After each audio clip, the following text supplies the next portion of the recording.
Secangkir pengharapan untuk mengawali hari ini. Renungan pagi tanggal 10 April. Apakah mata air Anda telah memancar? Yesaya 41 ayat 17 dan 18 berfirman, orang-orang sengsara dan orang-orang miskin sedang mencari air, tetapi tidak ada. Lidah mereka kering kehausan. Tetapi aku, Tuhan, akan menjawab mereka. Dan sebagai Allah orang Israel, aku tidak akan meninggalkan mereka. Aku akan membuat sungai-sungai memancar di atas bukit-bukit yang gundul, dan membuat mata-mata air membual di tengah dataran.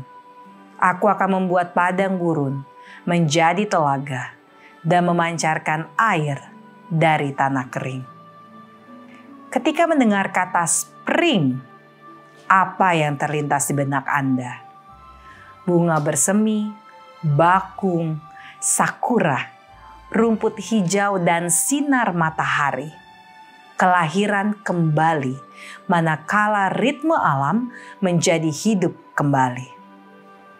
Musim semi adalah waktu yang indah sepanjang tahun.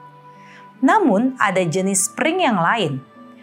Kawat yang digulung rapat yang setelah diregangkan atau ditekan kembali ke bentuk semula.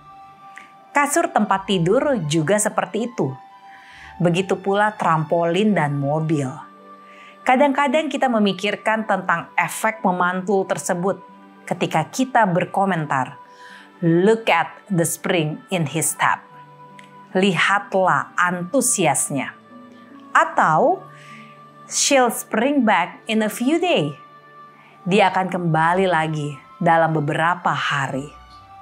Ketika jiwa Anda terpencar tidak berbentuk lagi, apakah Anda memiliki apa yang diperlukan untuk mendapatkannya kembali? Anda mungkin berpikir, Anda tidak bisa lagi kembali. Tetapi Tuhan berpikir, Anda bisa. Janjinya ditemukan dalam arti ketiga dari kata spring.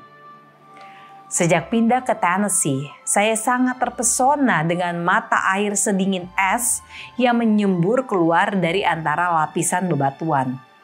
Ada satu yang berada tepat di bawah rumah kami di Cleveland.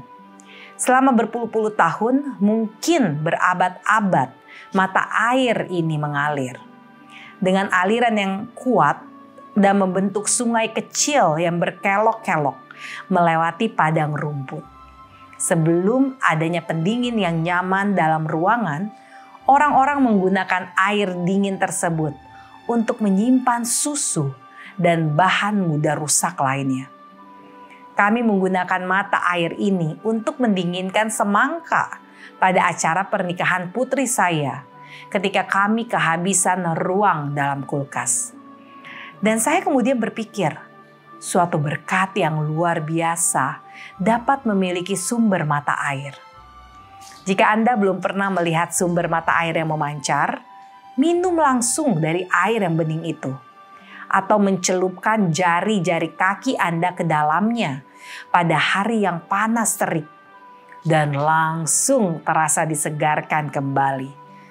Mungkin lebih sulit bagi Anda untuk memahami intensitas harapan dan kesembuhan dari jiwa saya yang hancur ketika membaca janji ini di dalam Yesaya 41 ayat 17 dan 18. Aku akan membuat mata air dari tanah kering.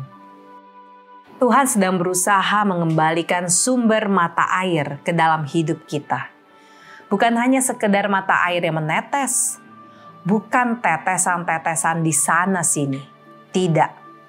Jika Tuhan merasa penderitaan membuat Tuhan hampa, Dia bisa membuat sungai dalam hidup Tuhan. Jika Tuhan berada dalam ketidakpastian di hutan belantara, Dia dapat menciptakan kolam air yang menenangkan untuk menyegarkan Tuhan. Jika hidup Tuhan menjadi kering dan tandus, Dia menjadikan kepada Tuhan bukan hanya satu sumber mata air, tetapi sumber-sumber mata air yang melimpah. Doa kita hari ini, ya Tuhan, limpahkan jiwa kami dengan mata air kehidupan-Mu. Amin.